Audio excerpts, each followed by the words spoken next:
Good evening. I want to welcome all of you to Christ Church, our evening presentation, which is on our theme, Arise, for the task is yours. Take courage and do it. I want to thank Adam and Carl for leading our evening prayer,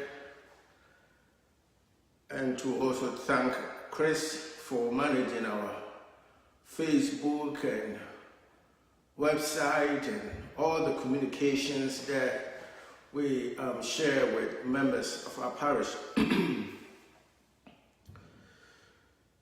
I'm incredibly glad to actually participate in this Lenten program. Each year, the Spiritual Life Commission organizes this Lenten program to deepen both our communal and spiritual life.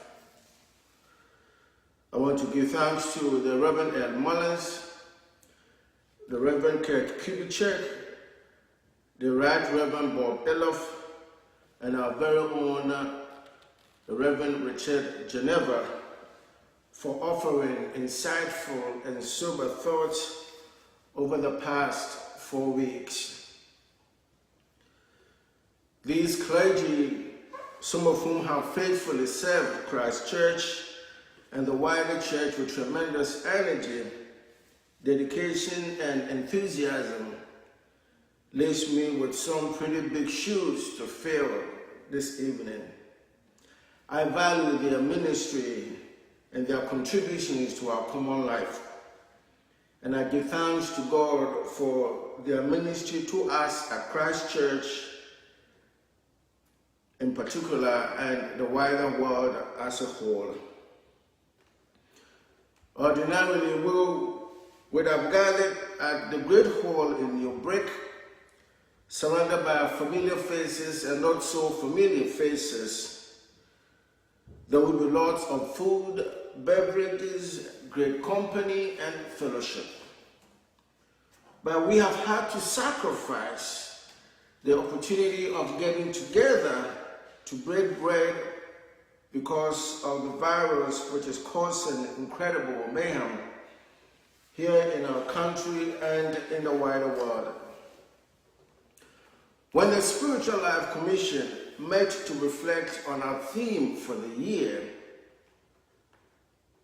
and when after a period of prayerful deliberation, we settled on the theme, Arise, for the task is yours. Take courage and do it. A reading from Ezra. We really didn't have any prophetic insight into what we would be expecting or experiencing right now. But in hindsight, it sort of feels like our thoughts were directed at something that would shake the foundations of our individual and communal lives.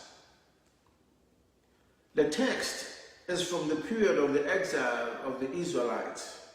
That is why I think that looking at our situation right now, the Spiritual Life Commission was prophetic in its selection of the theme for the year.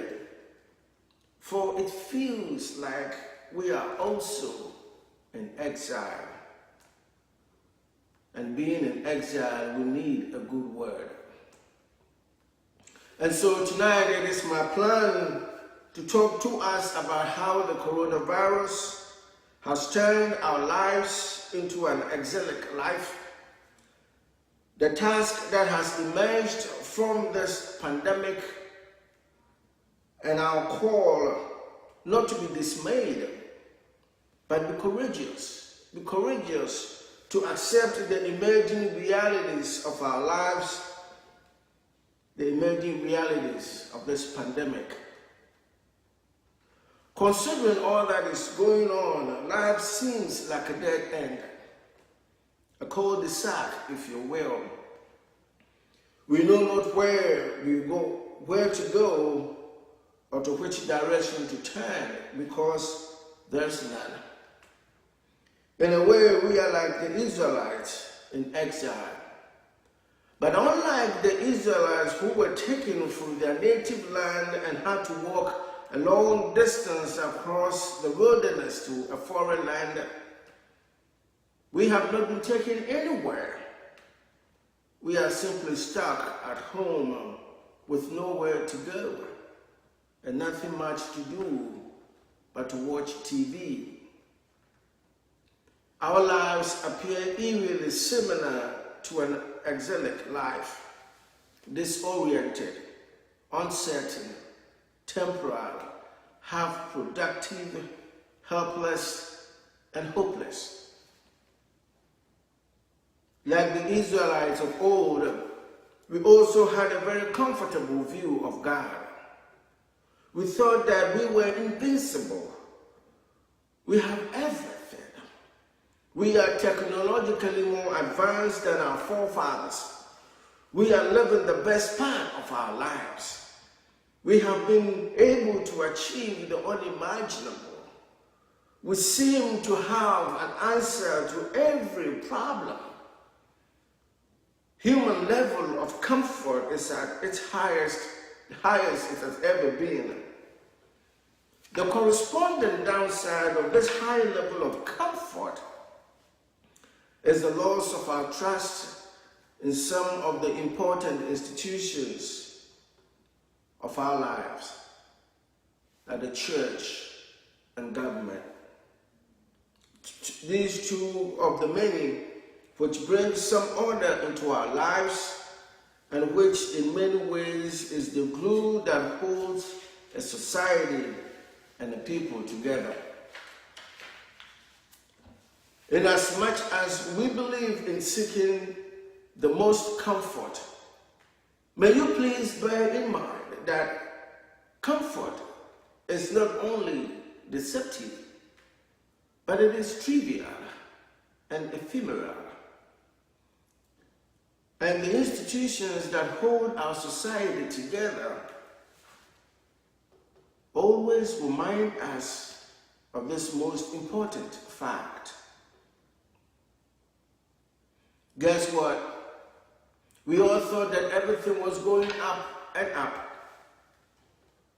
Someone told me in early February that the economy is booming at such a rate that we can't even fathom what we will do with all the wealth that is being generated. But then less than a month after this conversation, the stock market was bleeding treasure. Our malls are closed. I went by Columbia Mall last Friday and couldn't believe my eyes. A place of bustling activity on Friday evenings was quiet. What happened? What happened? We too are in exile. For our lives are being shaped by events beyond our control. Life in exile. Our lives are being tortured. Our lives are being tortured. Not by weapons of war, but by a deadly virus. And we have had to ask ourselves, where is our God? Where is the God whom we serve? Psalm 137 reminds us of the disorientation of exilic life. The psalm tells about the request of the captured from their captors. The request was simple: sing us one of the songs of Zion. For those disoriented exiles, the request was not only insulting but demeaning of the God who had worked so hard to protect them from their neighbors. Their response to the question was, how can we sing the Lord's song in a strange land? For the exiles, their circumstances were so humiliating that they could not bear to sing the Lord's song. It feels like we are in a strange land and are being tempted to sing the Lord's song. Should we have any? See, the issue isn't about our ability to sing. The issue is whether we have more than enough reason to sing, or whether we have the words to sing a song.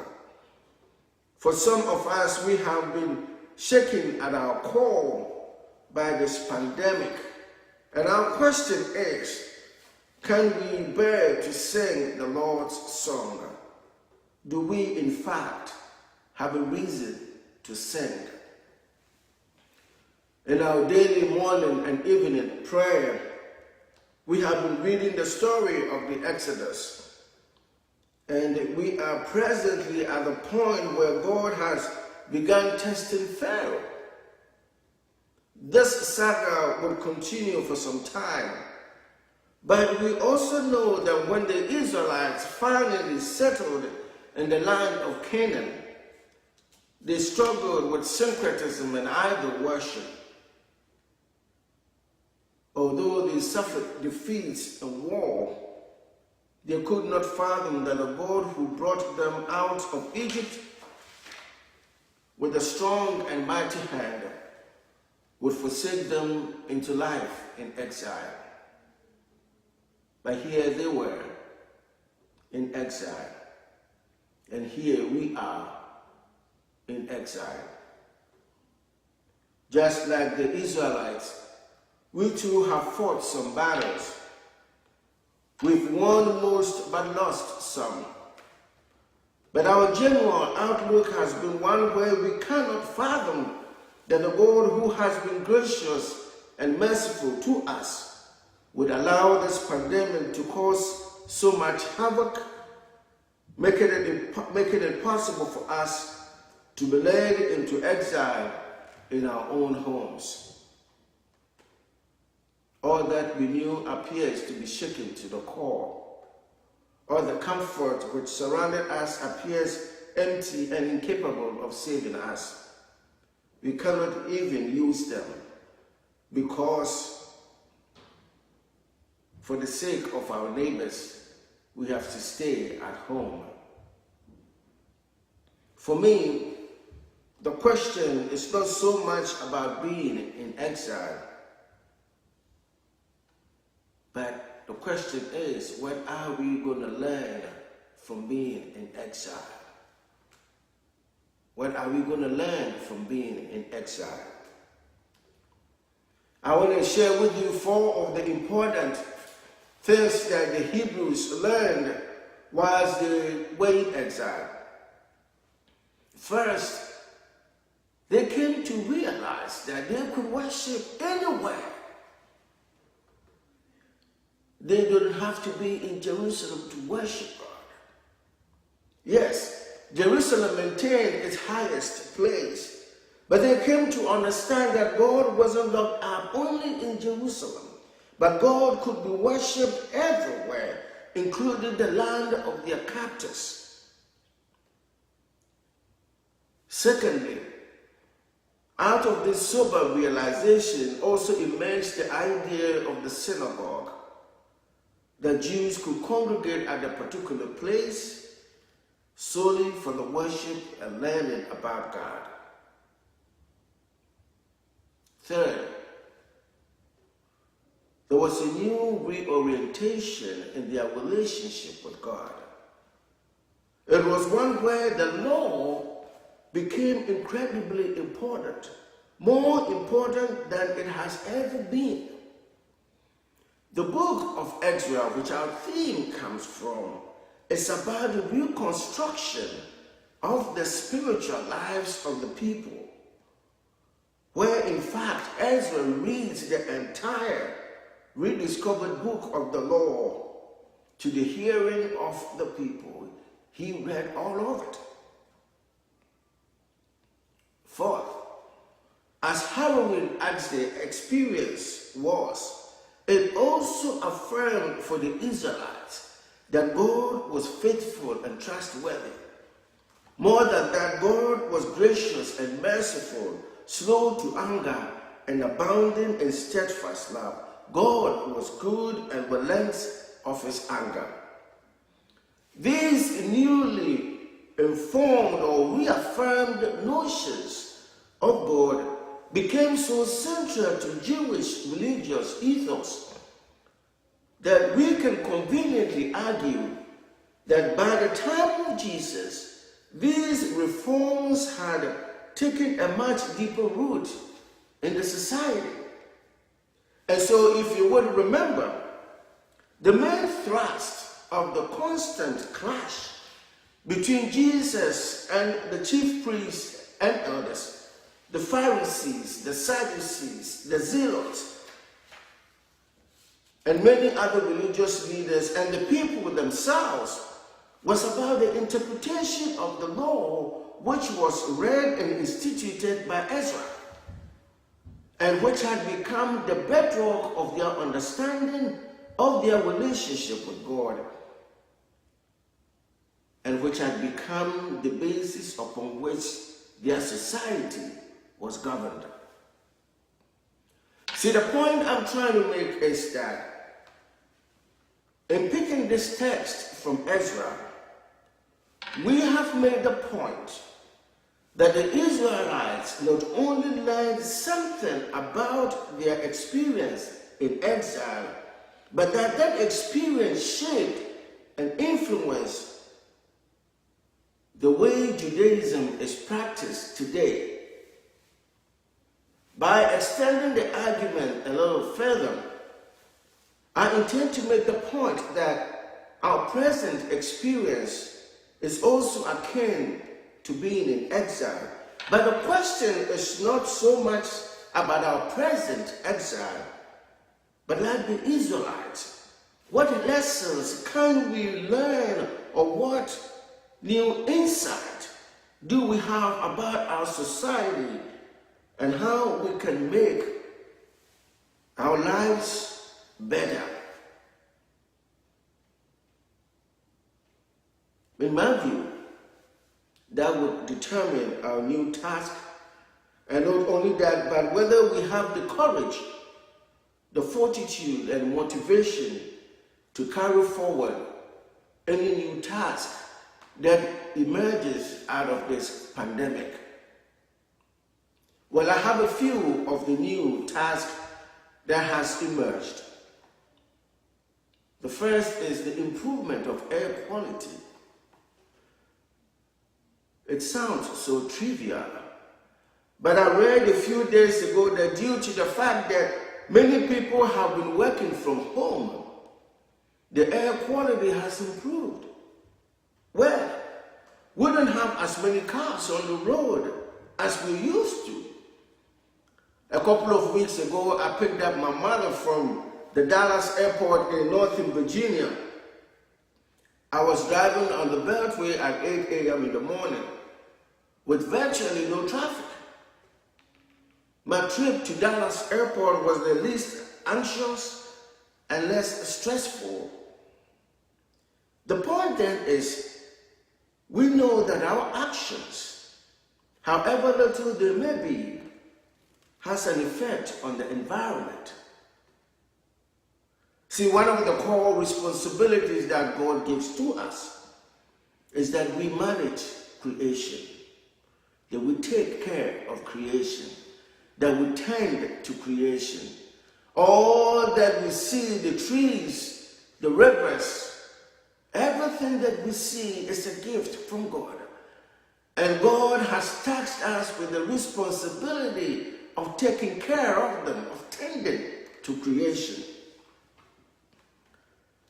That is a task that has been given to us. But as many of you know, we have abdicated this responsibility. And so one of the new emerging responsibilities that we will have to take on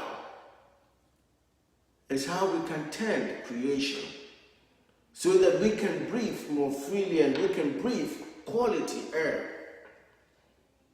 It will take a lot of courage. And so the question is that, do we have the courage to carry on with this particular task? The second task is spending time with loved ones. We have all been consumed with work, myself included. We believe that our lives depend on how productive we are with the responsibilities that has been given to our charge. For that reason, we spend long hours away from our loved ones. As I said in my blog post last week, I haven't had a chance to laugh and be silly with my kids since we all moved to Maryland. I am always busy working, which is good. But there comes a time when we all have to weigh our relationships with our loved ones, especially our children, and ask ourselves if our actions or devotion to work is hampering our relationship with them. One of the benefits of this lockdown has been the time that I spend with family. I hope you also, by virtue of being home, have had some time to spend quality time with your loved ones. One of the jokes has been about a spouse who was always complaining about the other spouse being late coming home from work. Well, now both spouses are home, working from home. So there's no complaint about being late coming home from work. The challenge for them now has been how to communicate with each other, because the pattern of their life was such that they barely saw each other from Monday to Friday. And so now they have to learn new ways of communicating with each other. See, I tend to think that the breakdown of relationships is mainly due to the lack of communication when couples and spouses and friends cannot communicate. And so whenever I have the privilege of counseling, I share with folks that if we can talk, 90% of the work is done. If we cannot talk to each other, then we can't solve the problem. But so long as we are willing to talk, 90% of the work is done.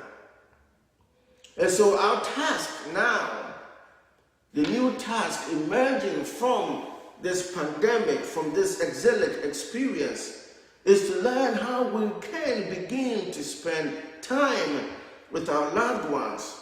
More than that, we have to begin to learn how we can communicate with the people that we love. Because for most of the time, our days are spent at work, and so we don't have the time to communicate. But now we have the time to be home and to communicate. And so we have to learn and relearn new ways of communicating with our partners and spouses. It will take a lot of courage. It is a different and a new task. And I know it will take a lot of courage, but it is doable. The third task is that none is immune. None is immune. As we cast our eyes across the globe, one thing we can be certain about is that no single person, by virtue of race, class, ethnicity, gender, or sex, has been immune from this deadly virus. if this doesn't establish the reality of our common humanity, I don't know what can. The tragedy is that some of us have always operated with the mindset that by virtue of our station in life, by virtue of the color of our skin, by virtue of how we perceive ourselves, by virtue of how much money we have, how much wealth we have, we are of a superior quality than some who do not look like us or have as much property or wealth as we have, or belong to the same class as we do, or have the same access to the life of privilege that we have. From our point of view, this new reality should give us a reason to pause, and to consider those things which are of utmost importance to the world. Our new task, then, is not to fight the battles of old, but to find new ways of being human with each other.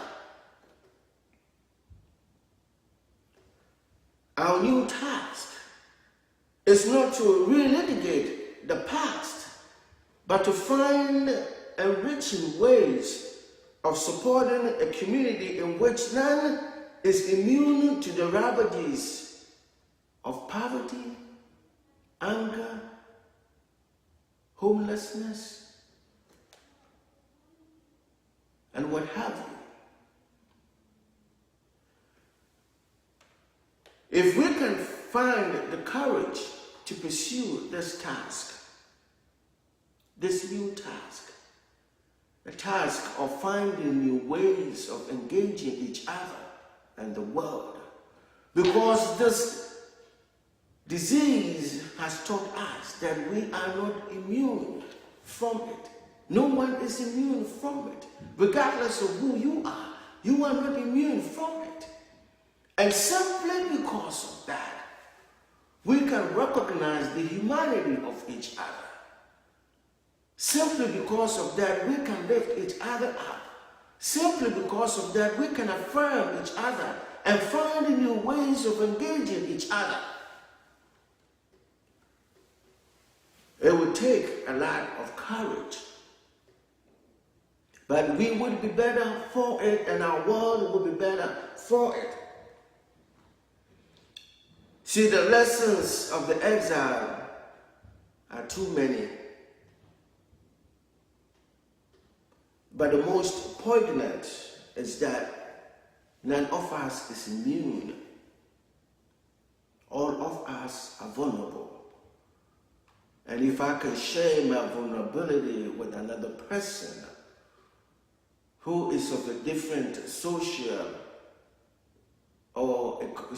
background or economic background, and if that person can share with me his or her own vulnerability, our world will be good for it. The fourth new task is homelessness. One of the incredible reality checks that this whole lockdown has offered to us is the idea of homelessness. When I listen to Governor Hogan, and as I've heard many other governors talk to us about self-quarantine and staying home, my question has been, what about the homeless? How do they self-quarantine? How do you go to a lockdown home when you don't have a home? How do you do that? See, one of the sad aspects of this menacing virus is that we had to cancel the Bridges to Housing Stability Chile competition. This was an event which would have raised the awareness of housing and homeless challenges in our area.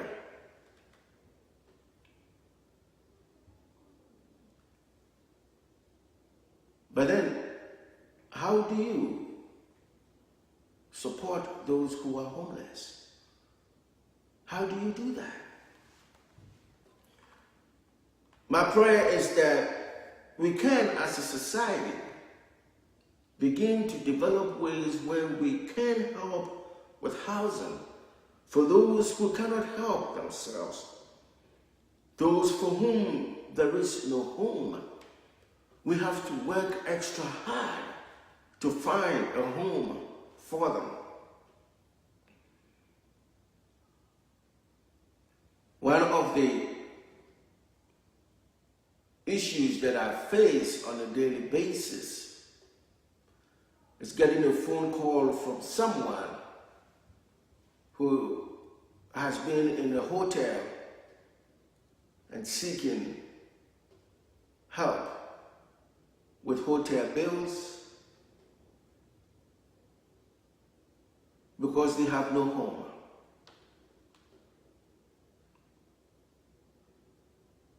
See, if the government asks you to go home and you do not have a home, where do you go?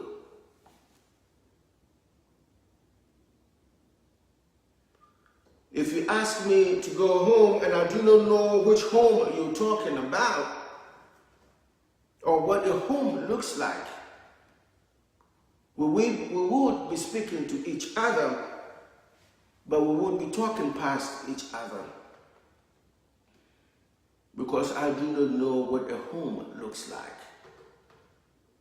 Maybe our task now is to begin to figure out how we can get people to look at how a home looks like and to find people homes that they can live.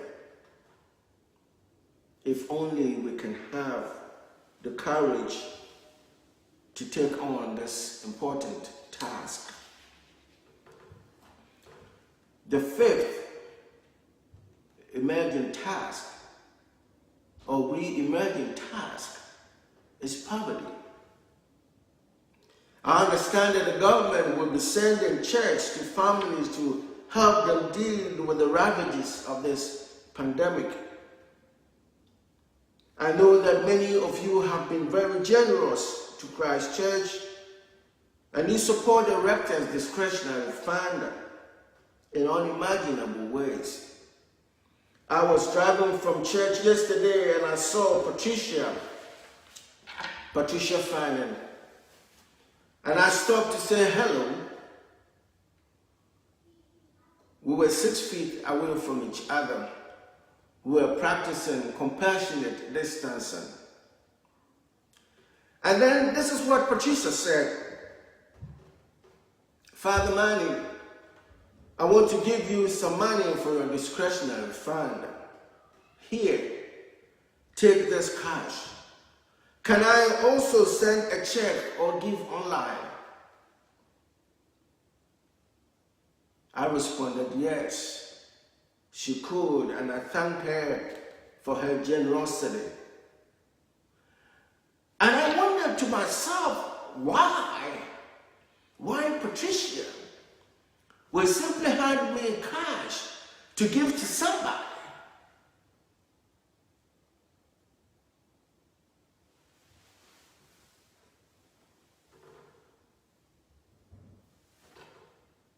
I have also received checks and notes from parishioners who have responded to this crisis with gifts to support the poor in our community.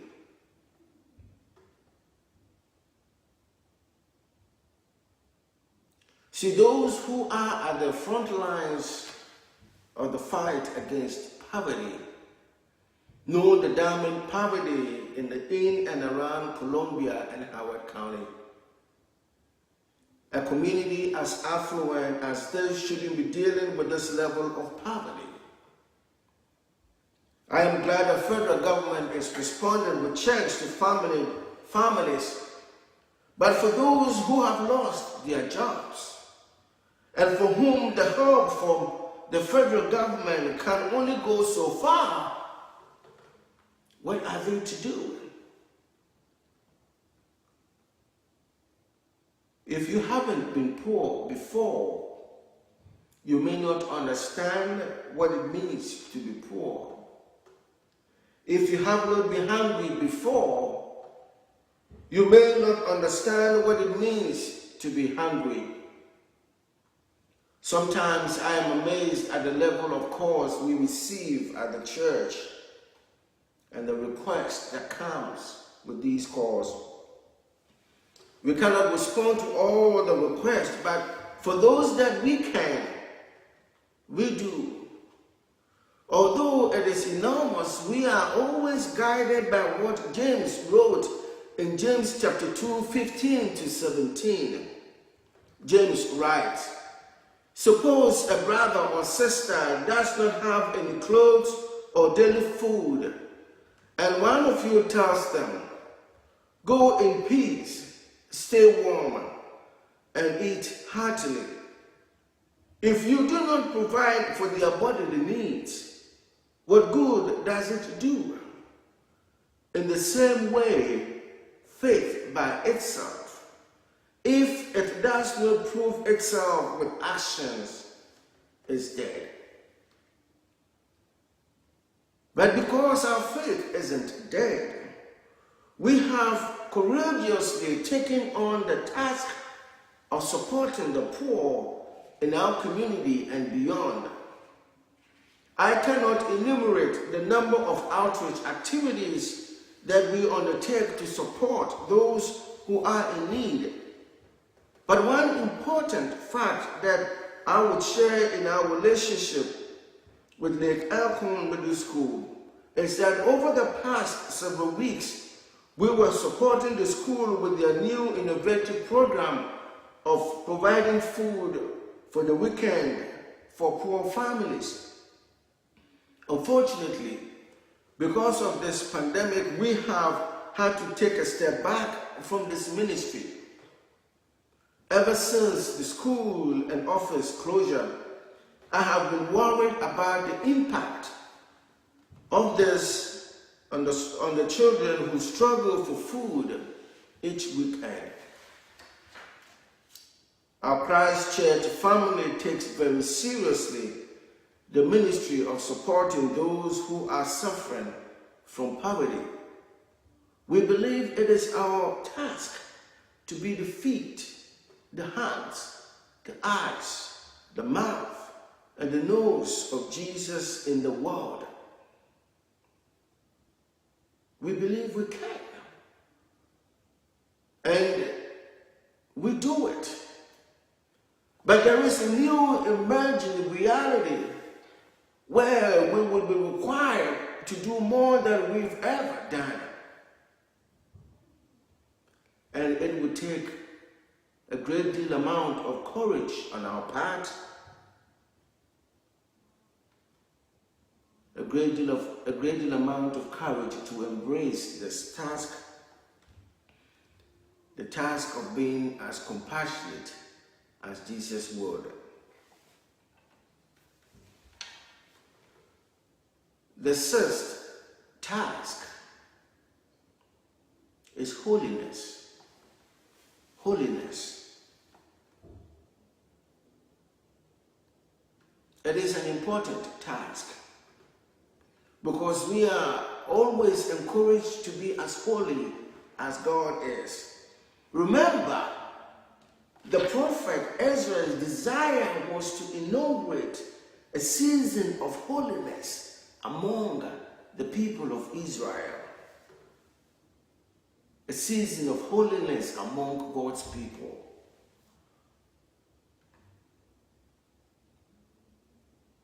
The prophet Ezra, his desire was that the people may have within themselves the power to live differently than they were used to.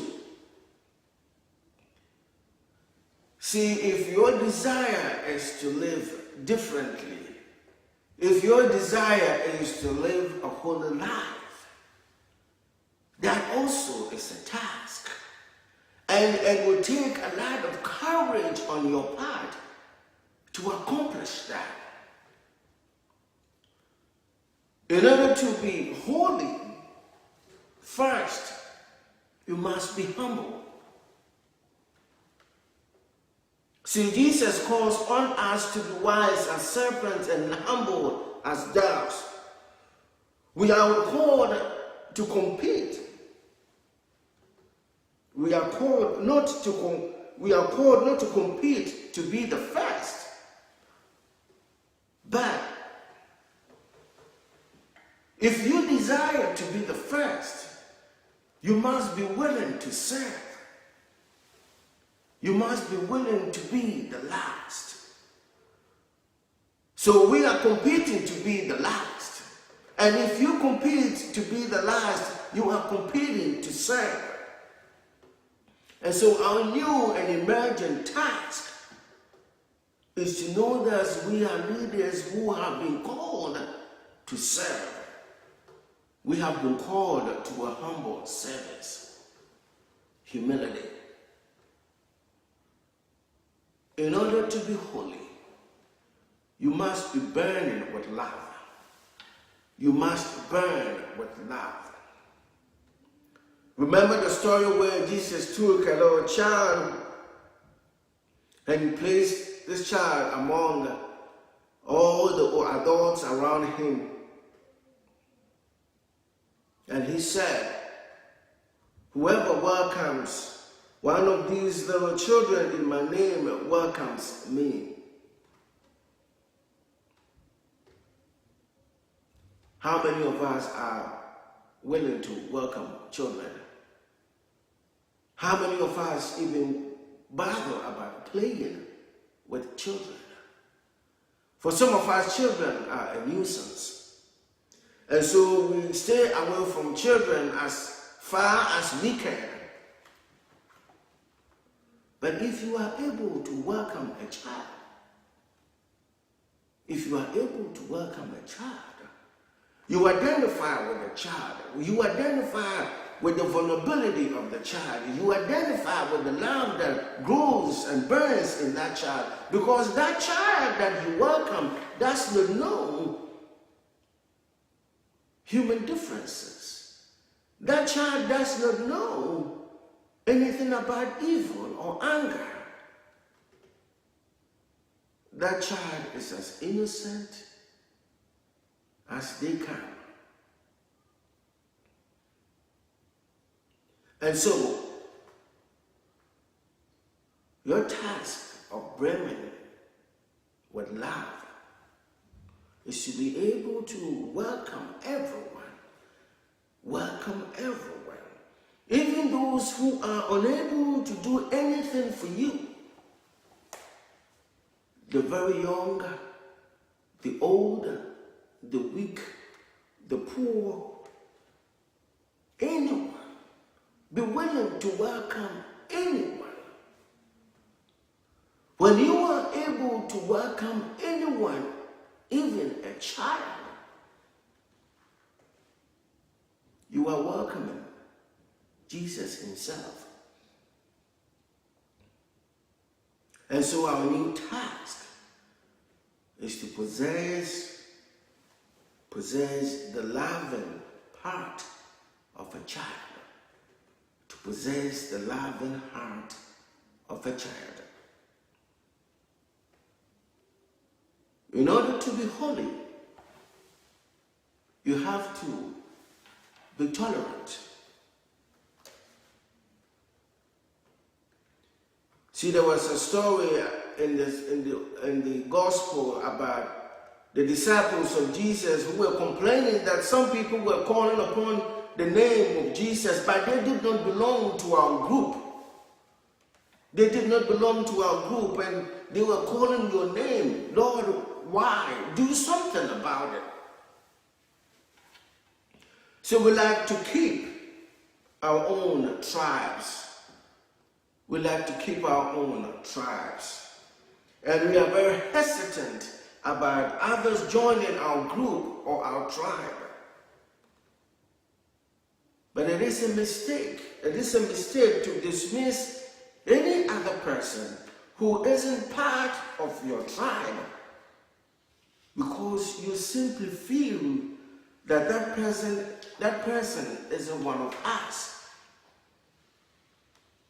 To be tolerant is to be able to welcome anyone who is willing to be a part of your tribe. And to look at your tribe not from the prism of color, sex, age, ethnicity, class, or anything of that sort. Any human category that we have designed for ourselves. To be tolerant is to be able to accept people for what they are and for who they are.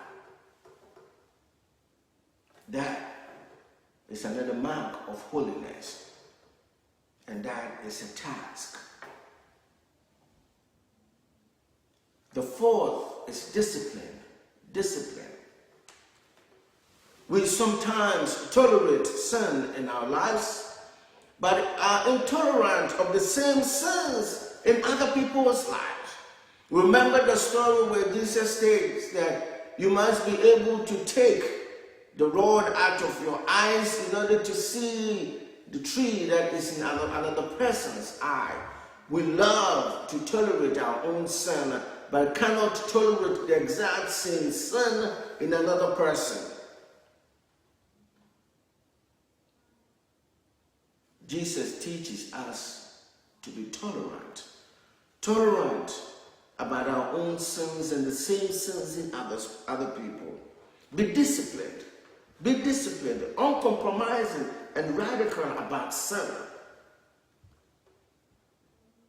Because you know what? It is sin that leads to separation between us and God. It is sin that leads to separation between us and our friends. It is sin that leads to separation between us and our loved ones. It is sin that leads to separation between us and our colleagues. It is sin that leads to separation between us and all those we call friends or neighbors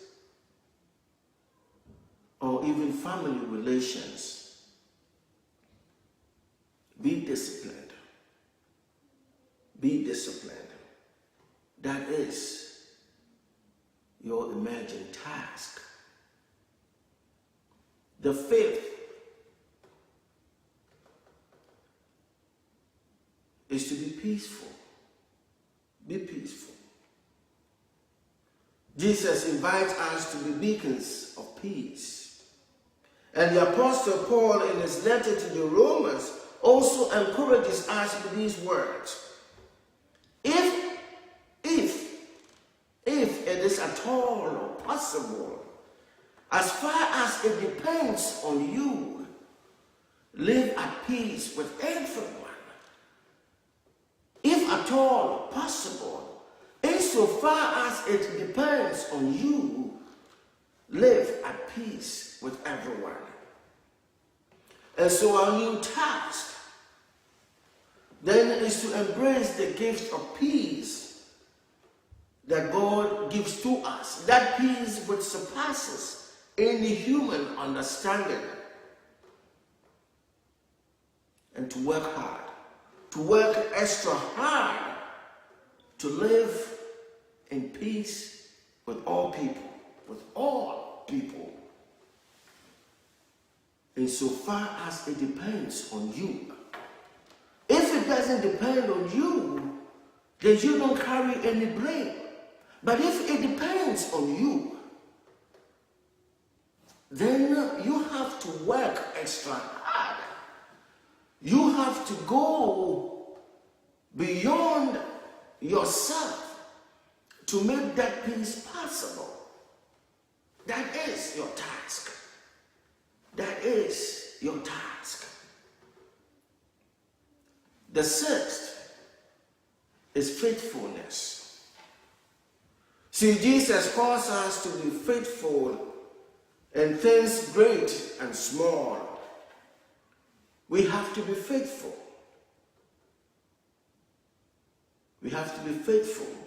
For the person who is faithful over little things would certainly be faithful over much. Without faithfulness, we cannot please God. Without faithfulness, we cannot please God. I told a story several weeks ago about a vicar who was posted into a church in northern England. And when this vicar arrived in this city, he picked the bus, public transportation. And when he paid, the driver gave him more money than he was due. And as this vicar sat in the bus, he counted the money and he realized that the bus driver gave him more money than he was due. And so all throughout the trip, this vicar was questioning himself whether he should return the 50 pence, the extra 50 pence that he got, or he should keep it. He could do a lot with the 50 pence. He could buy a bottle of soda or buy candy or whatever. And so he was debating with himself whether he should keep the 50 pence or not. Well, eventually when he was about to get off the bus, he turned and told the driver, well, you gave me 50 pence extra and here is your 50 pence. And then listen to what the bus driver told the vicar. Well, you know, I was testing you. I was testing you.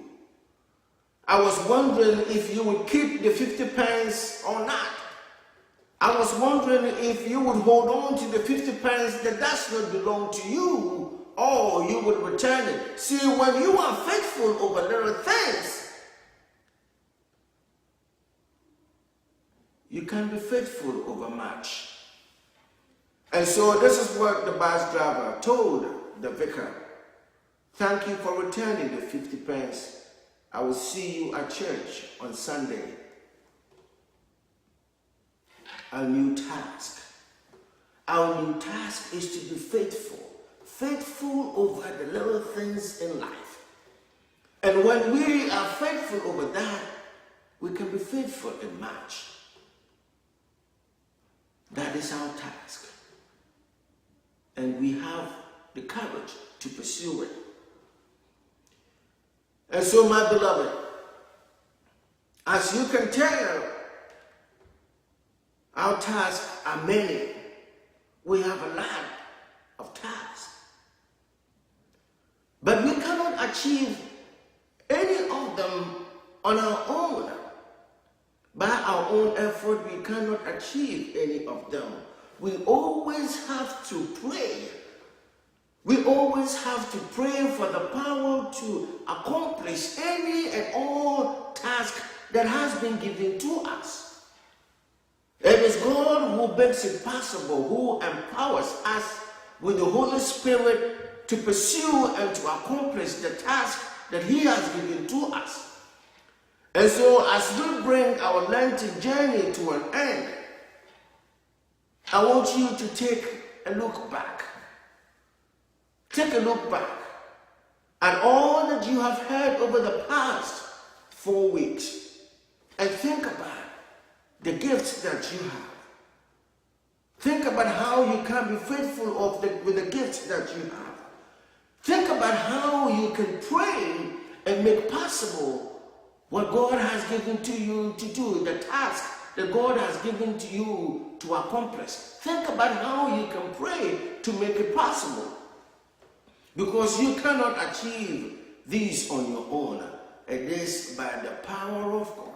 It will take the power of God, the Holy Spirit. Being empowered by the Holy Spirit, that is how you can achieve, you can accomplish these tasks. My brothers and sisters, we are in exile. We are in exile.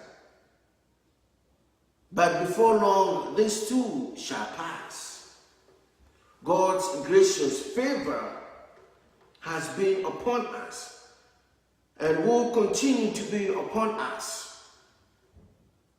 We have learned some lessons about ourselves and about others whilst we are in exile. It is my hope and it is my prayer, my fervent hope and prayer, that we will use all these gifts that we have to build each other up and to build our community up. My beloved, the task is yours. God has given you the power. God has given you the courage, the wisdom, the Holy Spirit, and strength to accomplish all that God has given to your charge. I know you can do it. I believe you can do it. And so this night and always, I encourage you. I encourage you to rise up. Arise, for the task is yours. Embrace that task. Accept that task. And pursue it. For God will always be with you. Amen. Thank you all for joining us this evening, and I want to offer a word of prayer.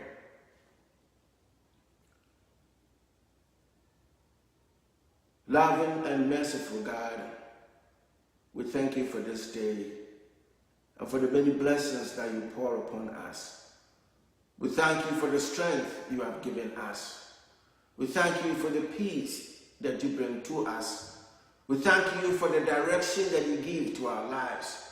We thank you for the joy which pours so heavily upon us, that even as we battle this virus, gracious God, our prayer is that you will keep us safe. You will protect us and our loved ones. You will sustain us with your love and mercy.